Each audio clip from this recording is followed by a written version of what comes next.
The transfer fee paid for a player, rightly or wrongly, impacts the expectation placed upon him. When a record-breaking sum is shelled out, fans and pundits alike start to murmur if the heather is not set alight. Some players take it all in their stride and continue to play as well as they were before they got their big money move. Others, however, wear the huge price tag around their necks like a ball and chain, get pulled down by it, and eventually crumble under its weight. Conversely, if the amount is perceived to be something of a bargain, then the player is somewhat given the benefit of the doubt, has less pressure on their shoulders to perform instantly, and their contributions may be looked on more favourably when weighed up against the modest outlay. Striker André is one of the few players who got the chance to experience both sides of this coin during his career. Flo was, funnily enough, born in the village of Flo, Norway in 1973 and brought up in nearby Stryn. He started off with his local amateur club before moving to elite Syrian side Sogndal just a couple hours away, where his older brothers Jorsten and Jarl and his cousin Havard were currently playing. André made his senior debut on the 17th of April 1994 in a 0-0 away draw with Tromsø and went on to play every minute of every game for Sogndal that season, scoring 5 goals as they were unfortunately relegated. He transferred to Tromsø, where again he played every single second of the league season, scoring an excellent 18 goals in 26 appearances as he established himself as one of the most tantalising prospects in Norway. His great season was capped by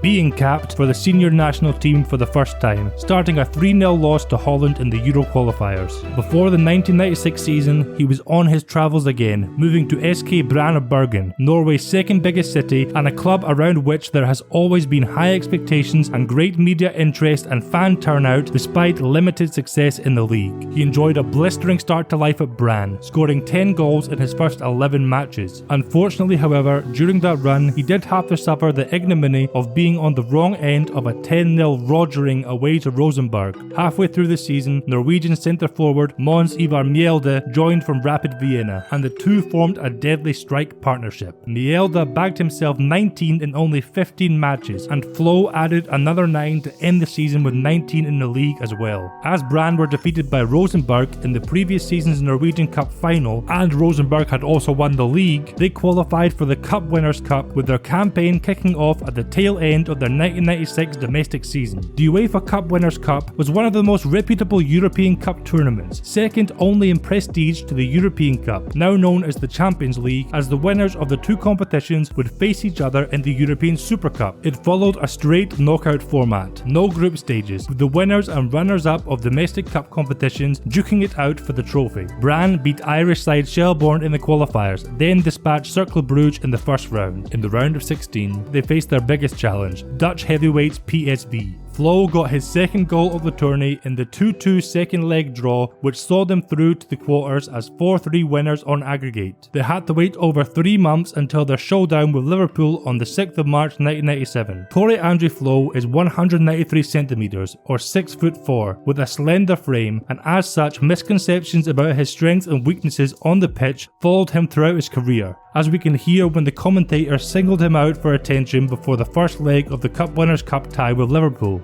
André Flo, who might end up on Merseyside next season. Well, yes, he's a tall, gangly lad. He doesn't look the smoothest of movers at times, doesn't look the quickest at times, but he always finished up, get on the end of balls. While Flo couldn't exactly explode out of the blocks, he did possess good pace, and granted, it wasn't exactly the most aesthetically pleasing to watch him on the ball, with those lanky limbs flying about, but he was an extremely technical player with a beautiful first touch. He impressed in the first leg, giving defenders like Neil Ruddock something of a torrid time, but was unable to find the back of the net himself.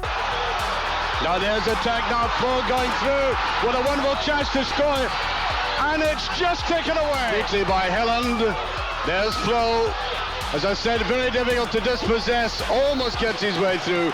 He is the most inelegant of players, but very effective. The game ended 1-1, courtesy of 2 brilliant goals from Robbie Fowler and Geir Hashund respectively, Fowler's being an utter worldie. Ultimately, Liverpool had too much for them at Anfield, sending them home with a 3-0 loss. Everton had seen enough though, and on the 27th of March 1997, transfer deadline day in the Premier League, they moved to bring Flo to Goodison Park, having a £2.6 million offer accepted expected. The Norwegian hitman was in Saudi Arabia on international duty, and with the window due to slam shut in a few hours, was pressured into making a snap decision on his future, which Big Flo did not like and opted to stay with Bran. Why Everton waited till the last second before making their move remains a mystery. Just over a month after this, and Ruud Gullit and Chelsea, who had been carefully waiting for the right time to strike, did so in a way which caused fury in Bergen. The anger felt by the fans was born of a misunderstanding over a monumental event in football history that had happened 2 years prior.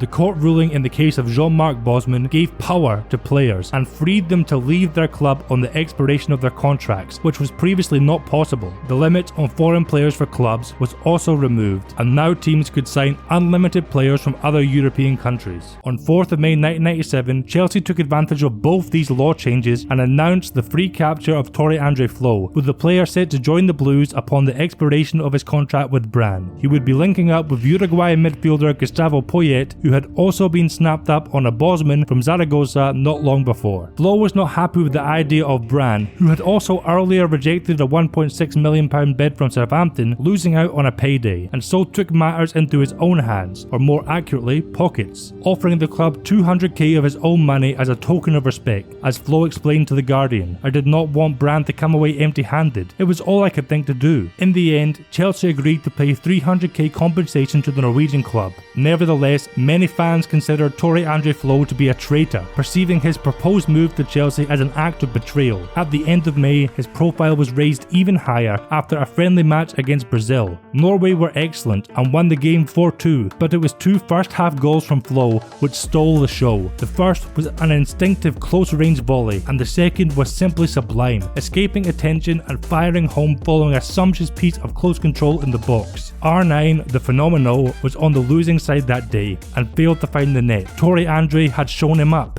and was duly dubbed Flonaldo by the press for his exploits. Flo still had to play with Bran till the end of July, and the ill will and negativity from his impending transfer to Chelsea clearly affected him. He had scored 4 in 5 before the deal was announced, but managed just 5 in 11 after that. 3 of those goals were scored in his final match for the club, as he signed off with a hat-trick against Strømsgodset. Flo made his debut for Chelsea against Coventry on August 9, 1997, the opening weekend of the Premier League season. He was brought on for Mark Hughes in the 68th minute. It took him only 120 seconds to make his mark, scoring his first goal for the Blues with a wonderful header. Chelsea went on to lose the game 3-2. That feeling of coming off the bench was one which Flo was forced to get used to, as with Gianfranco Zola, Gianluca Vialli and the aforementioned Hughes all ahead of him in the pecking order, he did it a lot. Of his 34 Premier League appearances for Chelsea that season, 18 were as a substitute. He still managed a very respectable 11 Premier League strikes, a brace against Crystal Palace in only 15 minutes on the field being particularly impressive. Flonaldo's best showing that campaign was to be found in a rare start against fierce rivals Spurs at White Hart Lane. Chelsea humbled Spurs 6-1 at home, and Flo bagged himself a marvellous hat-trick, the second of which showcased the blossoming relationship he was cultivating with Zola, as the Italian icon nonchalantly lobbed a lovely ball into Flo's path, who rifled home with aplomb. Those 3 strikes alone were enough for him to secure cult hero status, but he was already well liked by the fans by that point anyway, who appreciated the effort, energy and endeavour he always put in, as a sub or not.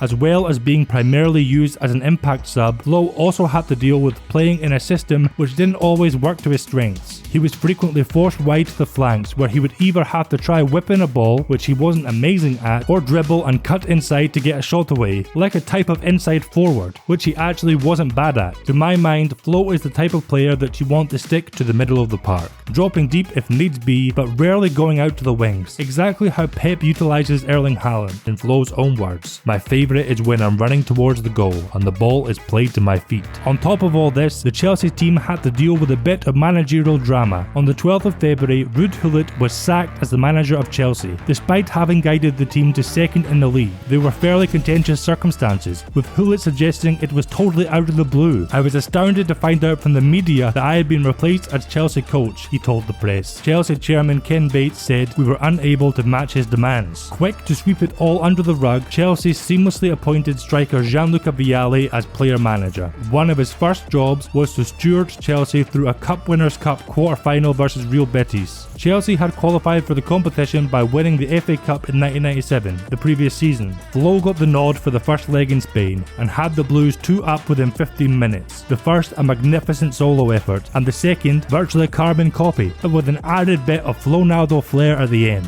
Vialli fancied himself up front in the return leg at Stamford Bridge, so Flo was an unused substitute as Chelsea won 3-1 for a comfortable 5-2 aggregate scoreline. In the semis, Chelsea overturned a 1-0 away defeat to Venezia to win 3-1 at home. German Bundesliga side Stuttgart awaited them in the final. Flo was recalled to the starting lineup to partner the gaffer up front. It was a close match that could have gone either way, with both sides getting decent sights of goal. The score was still 0-0 when Zola entered the fray with 70 minutes on the clock, replacing Flo. It took literal seconds for his quality to tell, as there was inexplicably a cavernous gap in the Stuttgart defence, which was exploited by a nice ball from Dennis Wise and finished wonderfully by the little Italian genius. It was the only thing which separated Chelsea from Stuttgart as they won the Cup Winners' Cup. Flo, who had been a key man in helping them reach the competition for only the third time in their history, scoring 3 times in their final 3 qualifiers, was called up to the Norway squad for the World Cup.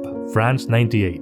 After draws in the first 2 fixtures against Morocco and Scotland respectively, Norway needed a win against Brazil. Fun fact, there had been a Flo on the scoresheet against Scotland, but it was cousin Havard rather than Torre André. Flonaldo was well versed in dismantling the Seleção, and he was at it again. Bebeto opened the scoring on 78 minutes to set up a frantic, breathless and dramatic conclusion to the match. 5 minutes later, and Flo latched onto a beautiful Bjorneby ball, did Junior Baiano and lashed home the equaliser. With just 3 minutes left to play, Junior failed to deal with Flo again and conceded a penalty for pushing the striker in the box. I have to say this one seems a bit soft to me, but no one in Norway would have been complaining. Kjetil Rekdal stepped up, scored and sent the stadium doolally as Norway reached the knockout stages of a World Cup for the first time in 60 years. They fought bravely against Italy in the round of 16, but were undone by a fine Christian Vieri strike. Back at Chelsea, the Blues kicked off the 98-99 season with the European Super Cup against Champions League winners Real Madrid. Flo started on the bench and was brought on in the 89th minute as Chelsea won 1-0 courtesy of Gustavo Poyet. With Mark Hughes having been transferred to Southampton and Vialli's playing time expected to be limited due to his main focus being the management of the team, Flo would have been forgiven for thinking he might be granted a bit more playing time. However, Vialli was determined to get a tune out of his £4.5 million summer signing, Italian striker Pierluigi Casiraghi, who started every single one of the first 10 matches.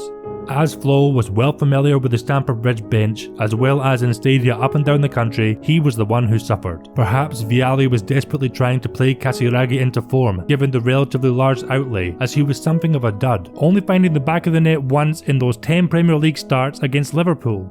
Vialli's stubbornness over Casiraghi is made all the more strange when you consider that everyone else was subject to a strict rotation policy, with players like Zola, Flo and new signing Brian Laudrup being told that no one could feel secure of starting a match. It seems Vialli viewed Casiraghi's runs and movement off the ball as crucial to unlocking deep-lying defences. Flo made 9 appearances in those first 10 games, all from the bench, totaling just 220 on-field minutes out of a possible 1,080. Still, he managed to score twice as many as Casiraghi, getting himself another quick-fire brace with 2 goals in 4 minutes, this time against Blackburn with only 12 minutes on the park. Flo displayed the patience of a saint throughout this, as he told The Guardian, "When Mark Hughes left, people said it would be my time, but then Pierluigi came into the side. It would be nice if the manager did not go straight into the transfer market at this time. I've had to keep my mind very positive about things and work very hard while I've been out of the side, but Luca has always encouraged me by telling me what a good player I am and that I have a good future."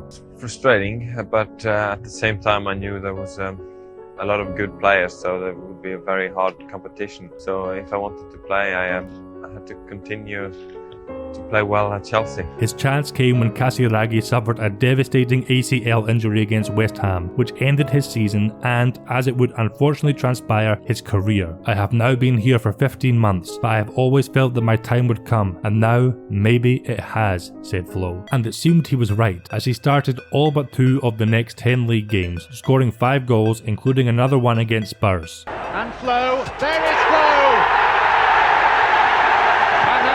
Complete the victory for Chelsea. He also grabbed a vital last-minute winner against top of the league Villa. 3 minutes of stoppage time gone. Leberbe, Flo, yes! André Flo. He then suffered an injury which kept him on the sidelines for January and most of February. He made his return to the starting lineup on matchday 27, a 2-1 win over Liverpool, and pretty much stayed there till the end of the season, missing only 2 of the final 12 matches, starting the rest, scoring 3 more to bring his league tally for the season to 10. I had a bad ankle injury, and then I really proved I could play football again.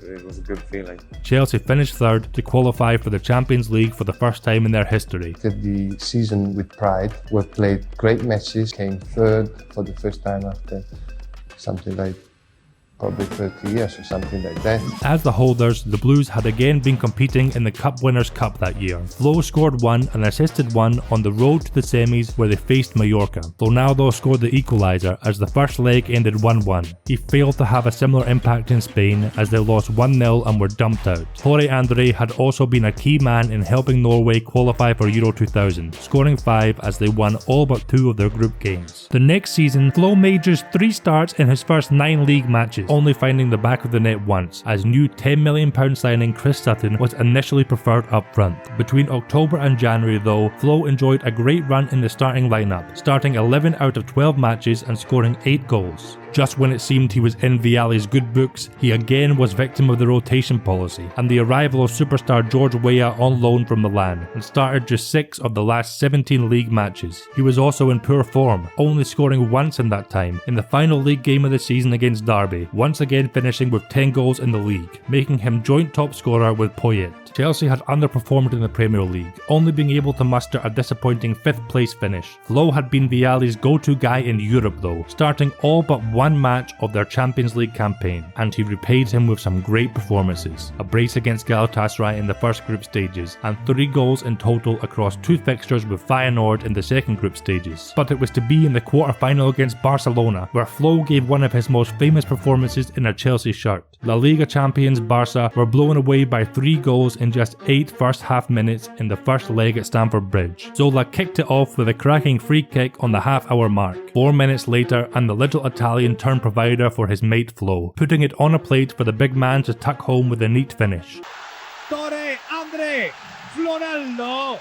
Another 4 minutes later, and Flo ran onto a great ball over the top by Didier Deschamps and lobbed keeper Ruud Hesp from just outside the box. The Blues did not have it all their own way in London though, as Luis Figo grabbed what would be a crucial goal in the second half, and things continued to fall apart in the Nou Camp. Rivaldo opened the scoring with the help of a wicked deflection from a free kick. 1 minute from half time, and Figo levelled the tie at 3-3. If it had stayed like that, Barca would be going through courtesy of their away goal. Flo had his say in the second half though, pouncing on a mistake from Hesp to fire Chelsea into the lead and give them 1 foot in the semis. But in the 82nd minute, Danny capitalised on some weak defending from a free kick to send it into extra time. Chelsea ran out of steam, and a penalty from Rivaldo and a header from Kluivert dumped them out. Chelsea made it to the final of the FA Cup that year, but Vialli favoured Weah and Sutton in that competition, and handed Flo only 2 starts as he scored just once in the 5-0 rout of Gillingham in the quarters. Ronaldo was on the bench for the final against Aston Villa and replaced Weah on the 88th minute to waste a bit of time as the Blues were protecting a slender 1-0 lead. They successfully saw the game out to lift the FA Cup. Flo ended the season as Chelsea's top scorer in all competitions with 19. Euro 2000 did not go to plan for Norway or Flo. They only managed 1 win, Ronaldo failed to score, and their tournament ended at the group stages. Despite his cup success, Vialli was on thin ice because of the team's poor league performance, and after only 1 win in the first 5 games of the 2000-2001 season, he was sacked. He had also been a victim of his steadfast adherence to his rotation policy and cold-hearted brand of man management, which had led to fallouts with the likes of Zola, Petrescu and Deschamps. Vialli was replaced by another Italian, Claudio Ranieri. Flo was trusted up front for the new boss's first game in charge against Man United at Old Trafford, and repaid the faith by being involved in every Chelsea goal, firstly assisting Jimmy Floyd Hasselbank for the opener and then grabbing a couple for himself as a great game ended 3-3. Despite a fine performance, Ranieri preferred new signings Hasselbank Millbank and Gudjohnsen up front, so Flo resumed his usual position on the bench. One man could only be so patient. Something was going to have to give, and in November 2000, it finally did. Rangers manager Dick Advocaat was a huge fan of Flo and had been chasing him since June. On the most basic level, Rangers needed Flo because they needed goals. After 15 league games, they had only 31 goals, 11 less than at the same point the previous year. They had also failed to find the back of the net in 3 matches, compared to 0 blanks after 15 games the season prior. They found themselves in 3rd, behind Hibs and Celtic, but Flo also represented something else. Since Dick Advocaat's appointment in 1998, he had been heavily backed by chairman David Murray, splashing out roughly £50 million on over 15 new faces in his first 2 seasons, and there were some big names brought in. Arthur Newman, Giovanni Van Bronckhorst, André Kanchelskis, Colin Hendry, Michael Mols and Claudio Reyna, to name a few. And domestically it had paid off big time, as Advocaat won 5 out of the 6 trophies on offer to him in Scotland, including a treble in his first season. Europe was a different story. Rangers were knocked out in the round of 16 of the UEFA Cup by Parma in Advocaat's first season and failed to make it out of their Champions League groups the year after. Undoubtedly, David Murray wanted more than just domestic dominance and had ambitions for Rangers to at least challenge for a major European honour. It is now widely acknowledged that the acquisition of Flo was his last attempt to do so. The big Norwegian had a wealth of experience in Europe, a winner's medal, and had scored against some of the best teams on the continent. Surely he was the man to help them take the next step. On Thursday, 23rd of November, Rangers announced the signing of a 27-year-old Tore André Flo from Chelsea for £12 million on a 4.5-year contract. A new Scottish transfer record, blowing the £6 million that Celtic had spent on Flo's former teammate Chris Sutton that summer out of the water. There is no prizes for guessing Flo's main motivation for wanting to leave Stamford Bridge. "I've not been playing enough, so I had to do something," he said. In his 3.5 seasons at Chelsea, he made 163 appearances in all competitions, scoring 50 goals. This works out as just over a goal every 3 games. Not bad considering that 69 of his appearances, 42%, were from the bench. Most articles about Flo's time at Chelsea that you read now begin with the paltry sum that it cost to take him to Stamford Bridge, 300k, and frame him as exceptional value for money. His hat-trick against Spurs and goals against Barcelona, amongst many other moments, mean he is still a cult hero of many Chelsea fans, and he had the chance to become one straight away at Rangers too, as he was to be thrown in at the deep end and given a baptism of fire just 3 days after signing, as his first game at his new club was the Old Firm at Ibrox. "I've watched derby games on TV, and I understand it is very important for the people here," he said. And it was the perfect debut for him. He scored in the second half to give Rangers the lead and open the floodgates for an eventual 5-1 hammering to hand Celtic their first defeat of the season. And Albert is on the far post. It's off the bar and put in by Flo. He's done it on his debut. Rangers are 2-1 up. Tore André Flo. He failed to find the back of the net in the next 2 matches, before injury kept him sidelined for 3 league games. He scored a fluke goal against St Johnstone on his return to the side.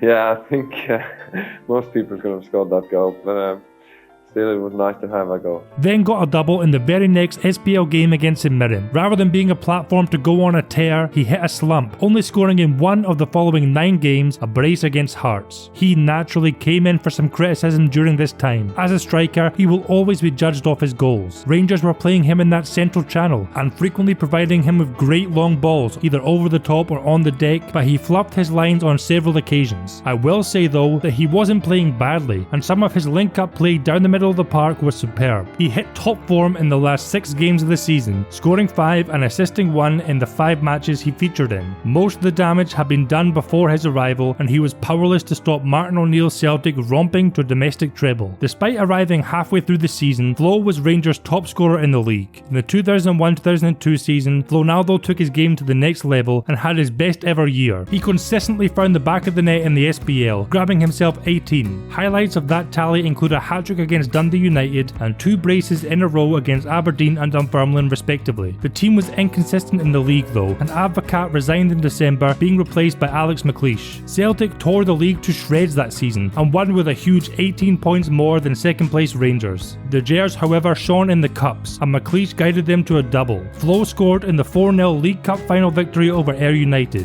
You got a goal in the final. So many people have criticised you, Tore. How does it feel from your own perspective, being in Rangers and trying to convince so many people? No, I just tried to have fun out there, and today we had a lot of fun. We're winning 4-0 in the final, and We're just happy today. He stuck 2 past Hibs in round 4 of the Scottish Cup. Rangers made light work of Forfar and Partick Thistle to set up a mouth-watering Old Firm final with Celtic. The game did not disappoint. It was full of drama and entertainment. Peter Lovegrants fired in the winner, his second of the game in injury time, to stun the boys and hand Rangers the cup. The Gers failed to progress past the Champions League qualifiers that year and were dumped out of the last 16 by Feyenoord. Flo ended the season as Rangers' top scorer with 22 in all competitions. In the summer of 2002, Flo was heavily linked with a move to Sunderland, as Black Cats boss Peter Reid was in the market for a striker to partner Kevin Phillips up front. McLeish was willing to let him go, having been told that he would have to sell to buy by David Murray. Flo was more reticent to uproot his settled family and call it quits after only a year and a half. I don't know what's happening myself. I am just concentrating on playing football at the moment. The clubs are talking. I haven't made up my mind. I like it a lot at Rangers, he said. After talks rumbled on throughout August, a deal for 29-year-old Flo was struck on the 30th, a day before deadline day. The figure remains to this day something of a mystery. It was reported at the time as being £8 million, but Sunderland have since claimed it was more like £6.75 million. Even at the lower estimate, it was a transfer record for Sunderland. Nevertheless, Reid was delighted to have finally got his man. Torre has many qualities I look for in a striker. He has the ability to create chances, is good in the air and has excellent finishing skills. To this day, Flo is labelled as a Rangers flop and routinely listed as one of their worst ever signings. There are a few reasons for this. First of all, the fee. It is still the most money ever paid to bring a player to Scotland and looks likely to remain so for the foreseeable future. Rangers' debts were already mounting, estimated at £50 million.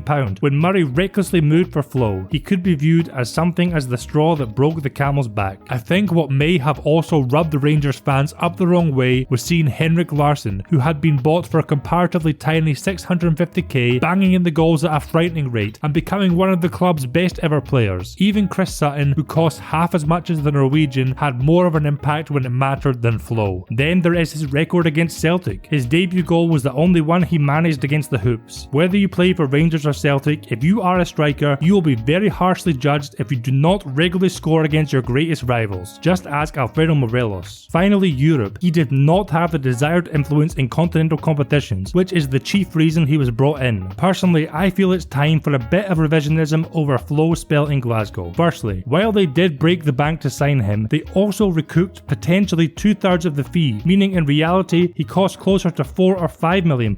He scored 43 goals in 87 games, which is a strike every 2 matches. He was only there for a year and a half, and although reasonably strong, his stature led people to wrongly thinking he would be well suited to the physical game in Scotland. As he told The Athletic, "If I stayed longer, I think I'd have learned more about how the Scottish game was played, as I think I had the build to be more of a physical player, but my football up until then had been about being technical. I wouldn't say that I was used wrong either. Advocat wanted to play good football, but there was something with the mixture of physicality and the nicer football that I didn't always take to. I didn't find my way in every game, but I wouldn't blame anyone else but myself for that. If Flo had stayed for the duration of his contract, I feel he would have found a way to put Celtic to the sword with regularity." And in Europe, well, it is true he scored in both legs of the Champions League second round qualifiers against Maribor, but failed to find a way through in the next round against Fenerbahce, and he generally struggled in the UEFA Cup, not exactly covering himself in any glory. And people will definitely point to his showing against Feyenoord in the last 16 of that competition, where he was poor, but was also carrying a foot injury by his own admission.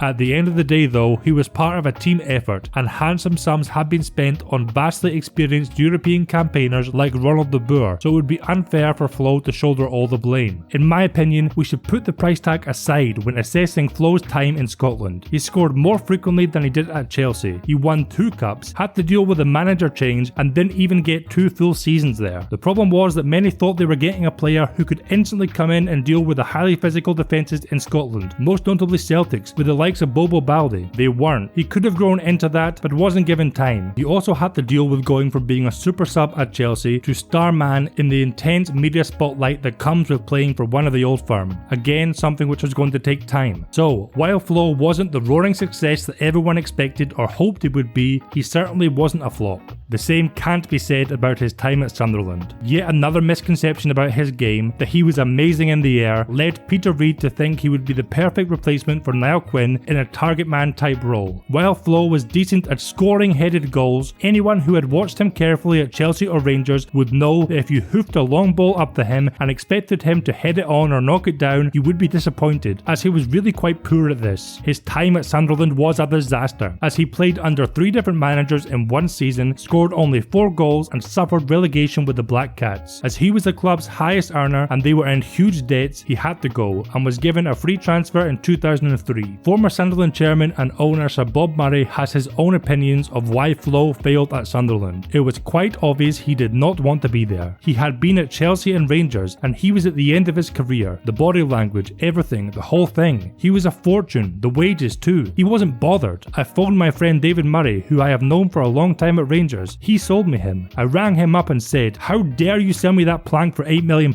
And he said, "Bob, I paid £12 million for him." Ambitious Serie A new boy Siena took a punt on the 30-year-old whose stock had fallen drastically over the past 2 years. For the first time in his career, he was asked to play as a supporting striker and operate in a deeper role as a foil for the legendary Enrico Chiesa. Given what we know about his silkiness on the ball and ability to combine with his teammates to launch devastating attacks, it's not a surprise that he flourished in this role. He scored 8 and assisted 3 as he helped Siena avoid relegation. Injury and competition for places dampened his influence the following season, and he was more frequently used from the bench, still managing to score 5 and assist 1. And there were some memorable strikes against some big teams. An historic winner against Fiorentina, Siena's first ever versus them, and a brace in the cup against Roma. I'm sure Flo will be remembered fondly by Siena fans for his time there. Now 32 and reaching the end of his career, he returned to Norway with Ballaranga. Injury continued to limit his game time and ability to have an impact, and he made just 31 appearances across 2 seasons, scoring 6 goals. He was released at the end of his contract. Flo's captain at former club Chelsea, Dennis Wise, had gotten into management, was in charge of Leeds, and managed to tempt his old pal back in January 2007. Despite scoring on his league debut against West Brom, it was a nightmare start for him as he fractured his foot in that match and was sidelined for the rest of the season. Famous Leeds fans, the Kaiser Chiefs, paid a percentage of Flo's wages to keep him at the club for another season. Despite being used primarily as a sub, the fans took to the big striker. In his second season at Leeds, he scored 3 goals in 22 appearances before announcing his retirement at the end of the season. "I loved my time at Leeds, and I just wish I could have been a lot more free of injury. I'd like to thank everyone in and around Leeds for their support. It was great to be a part of the club, and I'm very happy to have played for Leeds United," he said. He wasn't away from football for long, as in November 2008, another former Chelsea teammate, Roberto Di Matteo, coaxed him back and signed him for MK Dons. It wasn't really a good decision. He didn't play much, and his most memorable contribution was a negative one, missing the decisive penalty in a nervy playoff semi-finals against Scunthorpe. He retired again in March 2009. This time, he spent 2 years out of action before making another comeback in his native Norway with his first professional club, Sogndal. He made 23 appearances, scoring twice, before finally hanging up his boots for good in 2012. He pretty much immediately went to work with Chelsea as a club ambassador and coach in their academy, working closely with the under-14s before being promoted to the loans department of the club. In 2019, he took his first managerial role at Sogndal, where he still is now.